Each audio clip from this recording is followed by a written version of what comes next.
Hi, and welcome back to Hot Off the Press, the show about new releases and the authors that bring them to you. And tonight's going to be really interesting. I'm your host, Jim Nettles, and I am hacking my way through post Dragon Con Plague. And so before we get started, let's find out who is coming in to stack up those to be read piles. So, Layla, you're up first. Hi, I'm Layla Dorine. I write LGBTQ fiction and romance, heavy on the shifters, the bikers, the rockers, and all points in between. Alledria. I'm Alledria Hurt, and I am a fantasy, sci-fi, horror writer who just so happens to have wandered into romance this time. Oh, sorry. All right. This is going to be fun tonight. I see this is going to be a Valentine's replay. We're just going to go with that tonight. We're going to see how this goes. So, Layla, you know how this game goes, right? Let's talk a little bit about just the big world setup. What's the setup for this? Kind of big picture. Which one of your worlds are we falling into now? And Well, we are falling into Rocktoberfest because it is already September. So we are in full that hurts. Rocktoberfest mode. Oof, not a good thing. But I have just released a box set. It just went live 2 days ago. And it is the first 3 of my 4 Road to Rocktoberfest books.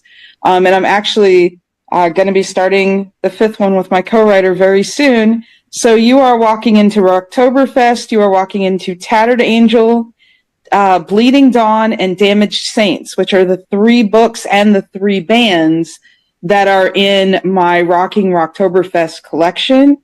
And if you like road trips and all of the let's get on the tour bus and go city to city and get this, music polished before we hit the big stage at Rocktoberfest with a lot of love and angst and, near mishaps along the way, my poor guys have probably seen everything, including the backwoods, back road roadblock where the officer had to come onto the bus to check everybody's ID and then warns them, don't pick anybody up you happen to see wandering by. There's been a prison break.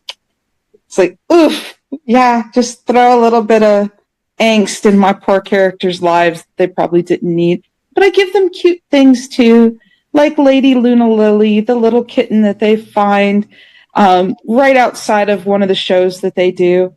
So it is a lot of music and all the madness of like a band family, found family, romance, and living on the road. So in this particular found family, we'll talk characters in a couple of minutes. You've been part of the Rocktoberfest, surge here for years. I know, because we've talked about a number of these books. So you want to kind of talk a little bit about the big Rocktoberfest setup? Sure. Like, picture Burning Man. It is out in the desert. It is multiple stages. It is all different bands. And every author is running their own band. So this is a multi-author series every single year we've done it. And this will be the 5th year.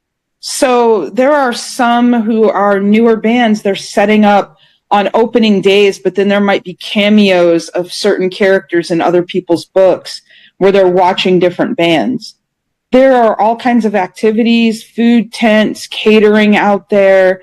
One year my guys took pictures on a giant warthog, kind of like Pumbaa from The Lion King, where they were just like standing on top of it, trying to get selfies, while one makes a joke about we're going to end up in one of those like selfie oopses where we fall off the daggone thing, and that's the last thing anybody ever hears of us. There's glow lights and painted up stations where they're playing laser tag and hiding behind these glow objects. I've got that in one of my books. And there's a bubble and splash pad where they're just cooling off from the heat and, hanging out and with, other bands. They're hanging out with fans. A lot of my bands are new to Rocktoberfest, so I'm writing their book for their first year there. So they're not even well known. So they can actually be out in the crowd and go crowd surfing and, fanboy out over the bands they're in love with and just be, throwing up the devil horns and headbanging away in the crowd because they're not too famous to be recognized yet. So there's a lot of the actual Rocktoberfest event towards the end of my book, because I like to end each book at Rocktoberfest and all the cool stuff that they are doing at the event. So, Alledria, let's excuse me. Talk a little bit about your world. What's the big world we're falling into with the romance? Okay, so I don't like energy drinks, and I get stuck down rabbit holes where, people don't sleep. So I created a world that is like a futuristic cyberpunk world where people legitimately don't sleep. But in order for you not to go insane because you're not sleeping, somebody has to give your brain a break. So in order to give your brain a break, there is a class of people called dreamers, very on the nose, that do your dreaming for you. But in order for them to do that, they are, of course, interfacing with your particular brain, and you are kind of in the driver's seat. So the main conceit is our dreamer, who is our primary protagonist, gets to participate in a dream about someone who wants to murder their wife. And then we're off to the races to find out exactly what is going on here. Ooh. Nothing but love always. Kind, gentle, easy, simple, bloody. So, lots of those words describe me. Bloody being the biggest one. Yep. All right. So let's dive a little bit deeper. Tell me a little bit more about what inspired finding love. Finding love while trying to avoid being killed. It's James Bond all over again. Except my primary protagonist is female and like 5 foot even, and it's like, kind of tiny. But then, of course, enter the male love interest, who happens to be a gentleman who gets to be her handler, but also happens to be an old-timey cyborg. Like, so old-timey that current technology doesn't work with him. Like, chip scanner? My EM field does not allow this. That level of, I am old tech, you are new tech. How are we supposed to work together? Wait a second. And then all the little hearts.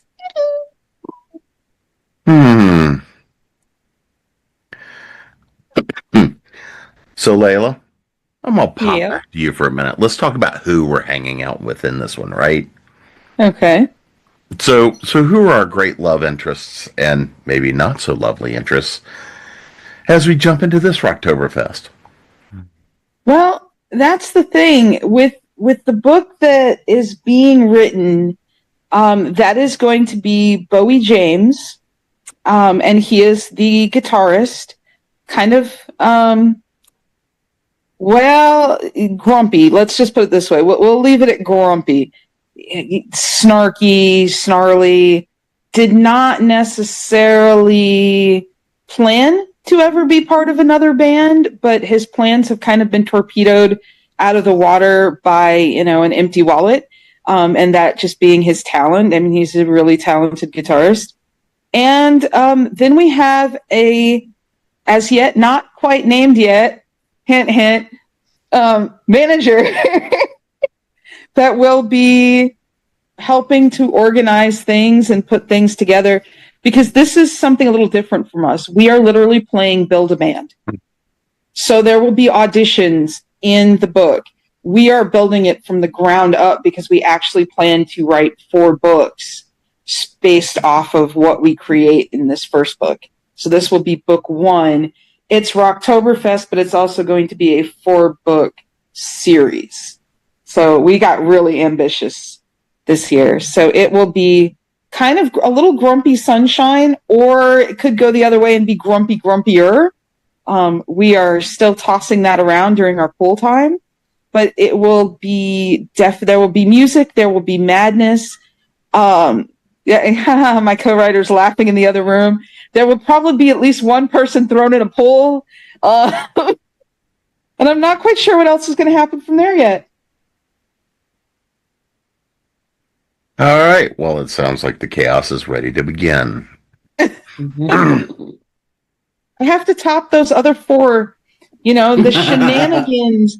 You have had to hear about ultimate pickle challenges with pickle ice cream. I mean, there has got to be toppage in every book to just go beyond the one before. So, I mean, I had to top dinner in a hot air balloon. I have to work for these things, Uh-huh. Okay, Alledria, who are we going on this trip with in this one? Okay, so our 2 protagonists, we have M, who is our dreamer, and then we have Scary, who is her cyborg handler. And, well, Scary comes with his own past, but the rumor mill around the dreamers is that M got rid of her previous handler.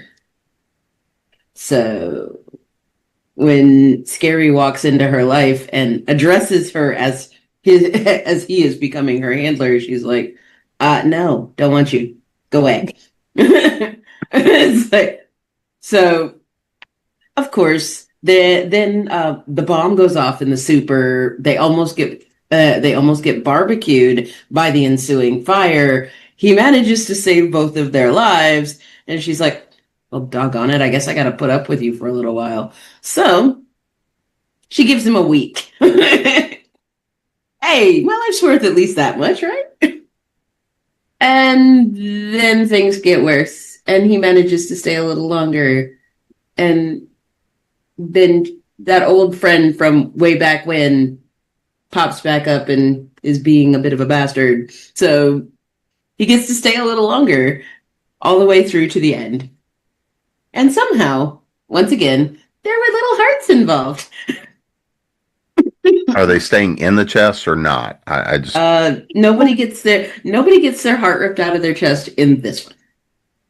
At least not physically, but maybe metaphorically. Metaphorically, he does get his face like completely shredded in a boxing match. Oof. I can't get through a whole book with no blood. Come on. Just wanted to check. So, this is not a question I've been able to ask this one before. Since we have such different but aggressive forms of romance here, I'm really curious between the two of you. So, Alledria, I'm going to ask you this question first. What are your thoughts on Layla and Rocktoberfest? My thoughts on Rocktoberfest. Honestly, I've never considered what it would be like to be like a love interest in a band with like the guitarist. I have not to say that I haven't found quite a few guitarists quite, adorable in that like I would kidnap you kind of way, but not gonna. I would find myself interested enough to see where this goes, especially since somebody's going to get thrown in a pool, possibly drowned. Layla, I'm going to flip the question on you. Oh man, I am curious already because we're talking outdated tech. I'm all for that. Like, I want to see all of the little quirks and jokes and quips that can possibly come up when new tech meets old tech, and when somebody's given a handler that they don't necessarily want. So I am completely down for, maybe a heart getting ripped out at some point, and definitely the whole shredding of the face, because we know I like blood too. I think there could be a little co-writing deal going on here. But anyway.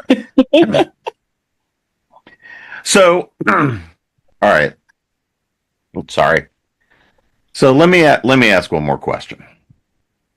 So, Layla, and you know how much I love to ask this question. What have you learned, or what surprised you in working on this story? Honestly, the biggest shock was knowing the character as well as I do when we haven't gotten started yet. He popped into my head while I was writing A Little Campfire Blues.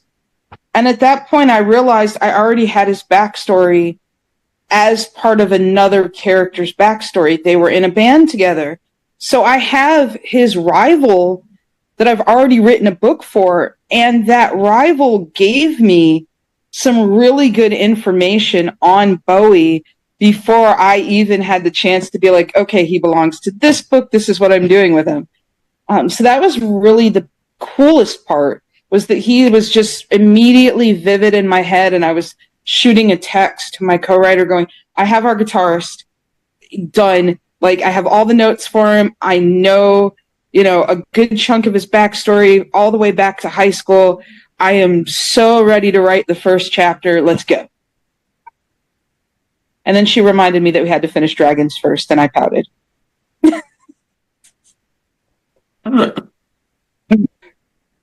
Making me laugh. Hard to laugh and be sick at the same time, huh? Yeah, it's just, again, Dragon Con, we're just going to go with, I'll make it. But all right, so let me ask this. Because I know you always get into some fun research, especially for these and the bands and all. Did you have to do some research on the jailbreak? Oof. Is that for me? Well, yes. You got the jailbreak. I don't know who else it's for, but sure. Well, I don't have a jailbreak. I'm lost. Oh, you mentioned it. It's from another book. It's probably from another book. Sleep deprivation. Okay. Yeah, I'm so confused. I don't have a jailbreak. Obviously, it's me. I heard the jailbreak, and that stuck in my head. But yeah, what was some of the cool stuff you might have researched working on this one for Rocktoberfest? Because I know you always have to go play a little bit. And in this case, I decided to really go play and start breaking my guitars out of their cases and picking them up. And I picked up some more Guitar World magazines, and I just fiddled around, mostly with chords and stuff, because we write the songs in each book. And every year I kind of find myself going, oh crap, it's that time again. And now I have to write songs as well as the story. So that was really my big thing, was just breaking out the guitars, breaking out the music paper, fiddling around and starting to play with stuff there. And then, as always, the character has some quirks, and this one has been in a wreck. So I did have to do research on physical therapy and the rehab he would have had to do to actually still be able to play after the accident he had. So those were my two big research rabbit hole type deals. So, Alledria, what was something when you were working on this one that was new, unique? What'd you learn in this one? For me, I'm an amateur psychologist, in that I spend a lot of time reading psychology textbooks. So the whole idea of what happens to a human being when they don't sleep. Because it started out with I don't like the, yeah, among other things. But yeah, I started out with the I don't particularly like the taste of energy drinks. I find them kind of disgusting. But then it was like, okay, now that I have, but what would happen if like energy drink culture took over the world? Because I know lots of people who literally can't live without Monster. That's disgusting. So, but after a while, it's like, okay, once I got to that thought, it was like, wait, so if human beings stop sleeping, what happens? So eventually it ends in death, as most things do, but there are lots of little like interesting levels along the way as your brain essentially unravels. So Yeah, that was fun. The other thing was looking at old, like how were cyborgs portrayed previously? How do I make scary fit into the legacy of being a cyborg? Like, not necessarily changing it, but almost as if I'm doing him as an homage to older, what we would consider cybernetic tech. Like, let's go back to Ghost in the Shell real quick, 1995, and see, how did they work that? And of course, getting to watch classic Ghost in the Shell is a total bonus. So, yeah, that. Well, I think we've got everybody ready to go stack up those to-be-read piles. Yay! So let's make sure everybody knows where to find you guys, and of course, find the book. So, Layla, let everybody know where to find you, and of course, what the book is again they need to pick up. Well, you can find me at Layla Dorine, author at Wix.com, Facebook, Instagram, occasionally Blue Sky, TikTok, and, I'm trying to do a little bit better with TikTok. And I do have a weekly newsletter that goes out, and you can also find me at Rainbow Lyrics and Mellow Mushrooms. The new box set you're looking for is Rockin' Rocktoberfest. It contains Tattered Angel, Bleeding Dawn, and Damaged Saints. You can also find my fourth Rocktoberfest book available on Amazon and KU, just like the box set, and that is Broken Chorus. And the new book, More Than Scars, is already up for pre-order. Alledria? I am Alledria Hurt on Instagram, which is my primary social media. You can also find me at Alledria Hurt on Facebook. The book, Dreamless, is available through mochamemoirspress.com as both an ebook and print copy. And I'm James P. Nettles. You can find me at jamespnettles.com, authoressentialsworkshops.com, creatingprose.com, and of course here at ConTinual. And hopefully next time I will not be hacking up my lungs. Yeah. Until then, go stack up those GB red piles. Thanks guys for showing up. And of course, share this out and go stack up those 2B red piles. We'll see you again soon.